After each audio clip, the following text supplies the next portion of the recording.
Alright, Filipino reaction. Okay, reaction video time mga kaibigan. Dito kay Dr. Willie Ong na talaga naman nagtitrending dito sa social media. Ito na. KMJS. Siya ang madalas na hinihinga ng payo tungkol sa kalusugan.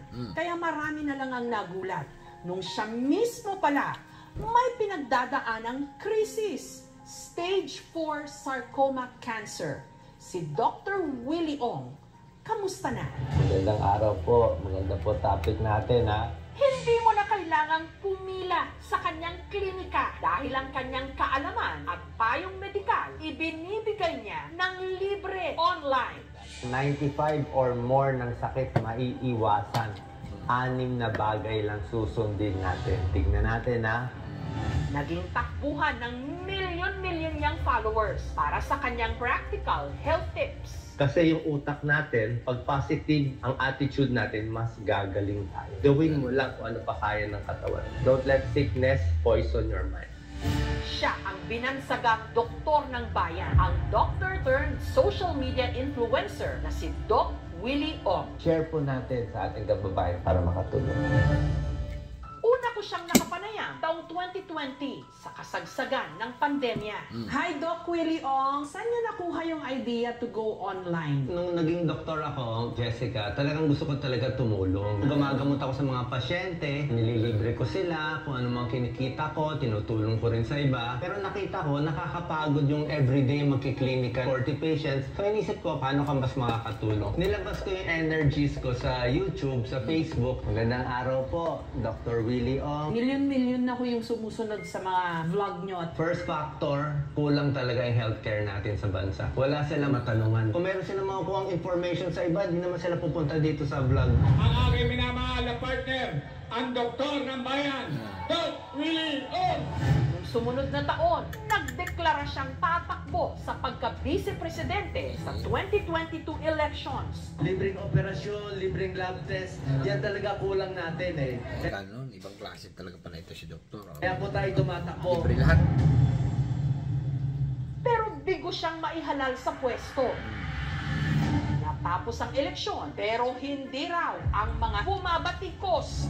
Hindi lang pagkain at exercise kailangan natin. Mula noon, bumalik siya sa kung saan siya unang minahal ng madla sa pagbibigay ng health tips sa kanyang mga vlog. Gumawa ka na ng bagay na makakatanggal ng stress mo. Kamusta po sa mahal ko followers? How are you?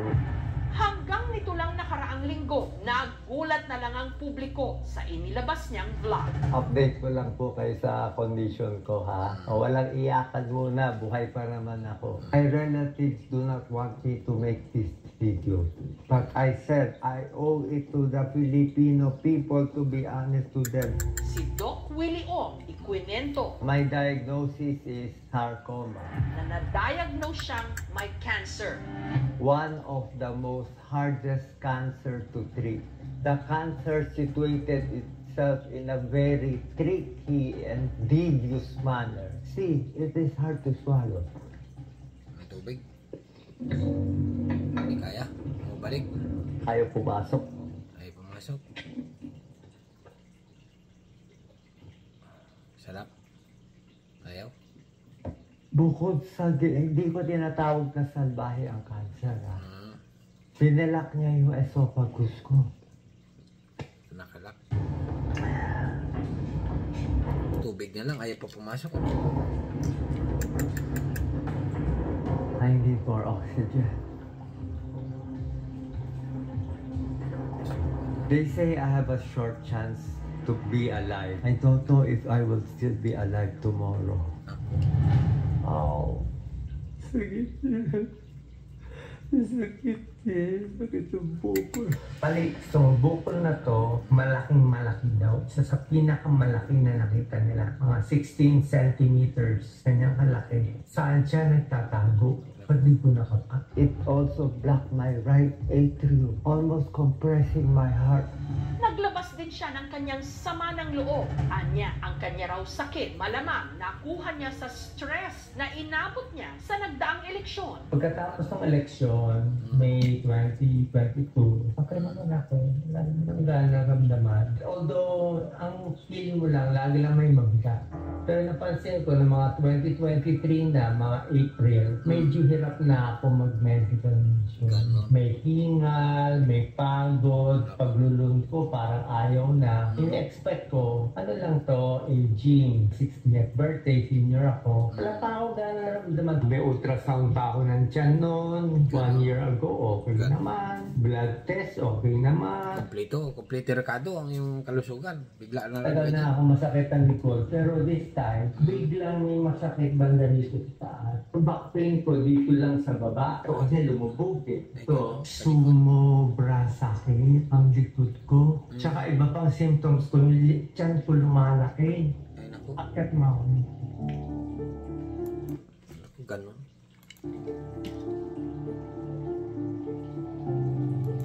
Tanda lang. Nakayak to si Dr. Willie Ong. Ay, Ikutin nyo lang. nako.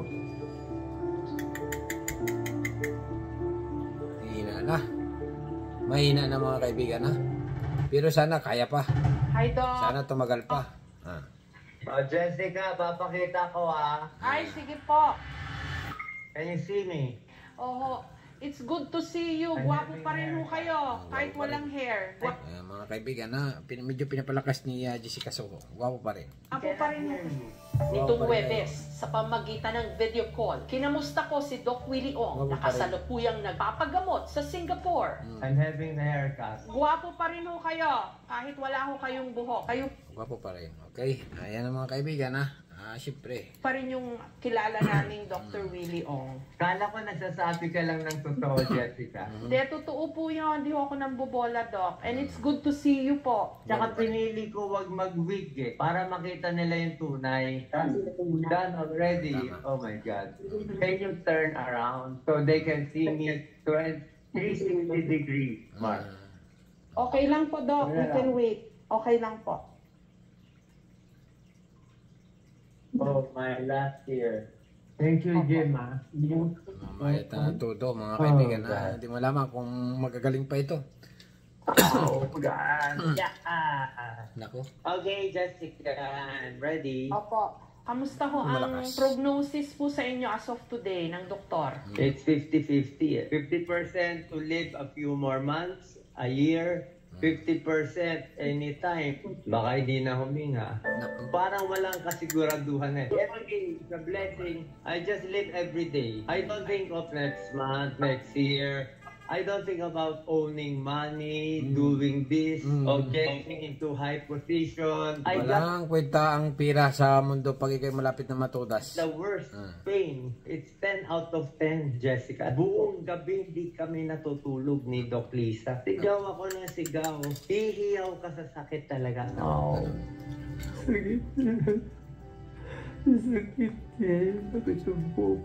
If somebody told me he will give me Dormicum and let me sleep it off and die, okay na sa akin. I would have taken it. Kaya siguro pag-isipan din natin yung mga euthanasia, yung talagang hirap na eh. Minsan sobra rin tayo mag-prolong ng life. Baka hindi naman yun talagang mission. I think the purpose of this life is just to finish your mission. Nagkakaroon ako ng visions before that time. I saw my mom who died 2 years ago. Nako. Yung mami ko sa dream ko. Kinukuha na niya ako. Because Oh, Diyos mio, Marimar. Mahirap yun, nag-ano na yan. may Willie boy, come to me, come to me, come to Nako. me. Parang sabi ng nanay ko, you've done your job on earth. Ginawa mo na 60 years eh. 25 years na ako, walang bayad ang pasyente ni isa. Pharma company ni isa, hindi ako nalalagay. Wala akong for Gano'n ibig sabihin, pre? Wow. 10 trips abroad. Campaign Senator 2019, how much did I spend? 500,000. Campaign with Isko, wala ako tinanggap na pera. I could have gotten tens of millions, pero hindi. Thank you very much. God bless po. Mahal na mahal ko po kayo. Sabihin nila, talo ka, talo ka. You learn a lot from losing. May sakit na nga't nahihirapan. Hindi pa rin daw maiwasang maisip ni Doc Willie. Gusto ko tulungan yung nasa probinsya, yung mga mahihirap. Ang pinagdadaanan ng mga kapuspalad nating kababayan na may sakit at sana raw maisip ng mga nasa politika na ang dapat nilang inuuna, bayan at hindi sarili. Alam mo, Tama naman. nagigilty talaga ako dito Jessica. Bakit po? Dapat mamamatay na ako sa Philippines. I was sure I would be dead in 3 to 4 days. Kasi ang bagal ng healthcare natin. Grabe. Bagal. Itong biopsy result, I have to wait 1 to 2 weeks. Naku. Dito biopsy nila, half Talagang day, nandyan na. Ito mga butas ko ng mga biopsy. Biopsy 1, biopsy 2. Dami. I need a Turok PET yan? scan. Ilan bang lugar sa atin may PET scan? Dito, in 1 hour, basado. Meron So na. when I was here, I was surprised that many politicians come here. Sabi, Ibig sabihin talagang pulido sa ibang bansa kasi sa Pilipinas. if the Ganun. politicians are coming here, hindi pa kayo naawa sa kababayan natin. Mayaman ka o mahirap, trapped ka in the Philippines. Ano kaya kung ba ikaw naging presidente ng Pilipinas, tanggalin mo ng mga public private hospital, gawin mong lahat public. Oh, parang sa ibang bansa, mga kaibigan, wala yatang parang balita ko sa Canada. Walang private eh, puro public lahat, ginawang public lahat. Pati doktor, gobyerno ang nagpasahod. Kasi yan ang nagpapahirap sa mga tao eh. Yung private lahat. Oh, yung mga private na doktor pupunta sa yung mga public na doktor pupunta sa private. Yung private ang pinupukusan nila. At doon sa private, tatagain ka na tatagain doon. O, sa kwarto pa lang. Tsaka yung daming Ay kung gawin mong public lahat, parang sa Canada, ganun. Parang public lahat, government ang nagbabayad. Continue lang. Siningit ko lang. Continue lang. They have 3 advantage sa healthcare na wala tayo. They have speed. Ang bilis. Pagdating ko dito, sabi nila, in 48 hours, we will give you your treatment. Pero mo 48 hours? Na PET scan, CT scan, 2D echo, biopsy. Mabilis. Meron pa akong genetic testing abroad. On the 48 hours, Kompleto? chemo agad ako. May gamot. Sa Pilipinas, I have to wait 1 to 2 weeks. Ay na, Matagal nga pala sa Pilipinas. Grabe. Ibang klase talaga, kung sa Pilipinas ka. Yan na nga, ang aking tingin ko lang dyan, Gawing government lahat ang hospital. No choice ang doktor. Kundi tumanggap na tumanggap. Oo. Yung ayaw na tumanggap, tanggalin, dami doktor eh. O, di ba? Kasi nga, pupunta sa private, sisingilin, ay kung walang pabayad. Hindi katulad sa public. Libre. Di ba? Ganun yata sila. Pilipinas, at kahit kapulig, ay ka pa rin. Paano kung Juan de la Cruz ka? Kaya ako naging guilty. Ang dumapong sarcoma cancer kay Doc Willie Ong, isang uri ng rare cancer, pambihira, na nagde-develop sa mga buto at soft tissues ng ating katawan. Ang cancer ay maaaring manggaling sa genetic mutation, lalo na po kung marami ng mga kamag-anak na nagkaroon na rin ng cancer na exposed sa mga environmental factors katulad ng radiation, katulad ng exposure sa mga chemical. Wala pong kainalaman ito sa pagkain, basta lang siya nangyayari. Sa kaso niya, bunsod ng 2022 elections at mga negatibong comment o bashing sa kanya. Sinabi ko nga, bashing causes the tumor. Baka mabawasan mo. Kasi ngayon, medyo kita mo puro Cancer yan, parang nagsusugat sa katawan. O sa nakain, or sa mga pray for you na ngayon bumabait ng SOCMED Tsaka tumatapang na ako. And then, what have I got to do? Play by ear lang ako. Pag nabuhay ako, pulong ako. Pero ngayon, I don't think about it kasi second team mo, kita mahingal na ako. Ang stress, nakakabawas po siya sa ating lakas. Siya po ay nakakababa ng immune system natin. Wala po siyang direct cause siya ng cancer. Stress ka, kaya nagkaka-cancer ka. Wala pong ganun. Ang magagawa lang po natin sa... Ang cancer sa utak yan. Ay, ang cancer, ang stress. Sobrang isip, ay hindi makatulog. Ganun yun. Pero ang cancer sa tingin ko, tama itong doktor na ito. Mga sarcoma na madaling makita dahil may bukol ka na lumalaki, huwag mo nang hihintayin na lumaki ng todo-todo bago mo sugat sa sa loob ng tiyan. patingin sa doktor. Pero po yung mga katulad ng mga bukol na nasa loob, siguro po huwag na lang natin baliwalain pag may mga symptoms. Sugat nga yan, lumala. Parang pigsa, nasa loob lang nga. Okay? Sa katawan niyan, parang natubuan ka ng pigsa dito. Kaya lang, sa bituka yung kanya. Kaya tawag ng cancer. Mas tayo na katulad ng akala mo lang masakit ang Magaling. likod mo. Pero Hirap persistent, gamutin. huwag natin baliwalain. Hindi na ako magtatanong, Doc, kasi you have to be okay. I give you 2 questions because you are Opo. Jessica Soho. Feeling niyo ho ba may gusto pang ipagawa sa inyo ang Panginoon? Yeah, kaya ako binuhay. 100% I'm sure. Pagbabati Lakas natin na. sila lahat. Ay kung tayo-tayong politiko nag-aaway, di wala. Ano pang time mo magawa ng healthcare? Dok, tama yung sinabi mo, pag ikaw naging vice president, libre ang ospital. Ng Kaya PhilHealth. naman tayong private eh. Maraming private mga kaibigan. Dapat tanggalin talaga ang private, gawing government lahat. Wala ng oras. We are our own worst enemy. Kayo po, handa na po kung anong sabihin ng doktor, kung may pag-asa pa. Hindi na walang pag-asa di tapos, that's it, pansit. Ang grade ko lalabas sa October 9, PET scan repeat. 3 lang ang sagot. Minsan maganda hindi na iniisip di ba? Sabihin mo na lang bad news. Magdadasal po namin kayo, Doc. Sana bumaling kayo kasi marami pa ho kaming mga nang hihingi ng tulong sa inyo, yung mga payong medical. Doc, pwede ba tayong magdasal? I want meet my wife. Hi, Doc Lisa. Dasal po tayo. Thank you, Doc, ha? Dear Hindi ko na God, nakikita yung tulungan niyo po si Doc sawa ni Willie. Anas, ano? Actually, hindi niya ho kailangan ng tulong dahil ang lakas ho niya, ang tatag niya. So, I pray for Doc Lisa para bigyan niyo pa po siya ng dagdag na courage to face this crisis with him. Thank Nagdasal you na, for mga the kaibigan, gift Nagdasal na. Okay, yan na mga kaibigan, nagdadasal si of Dr. Willie Ong, who's been such an extraordinary life para po sa aming lahat na nangangailangan po ng kanyang medical expertise and knowledge and experience.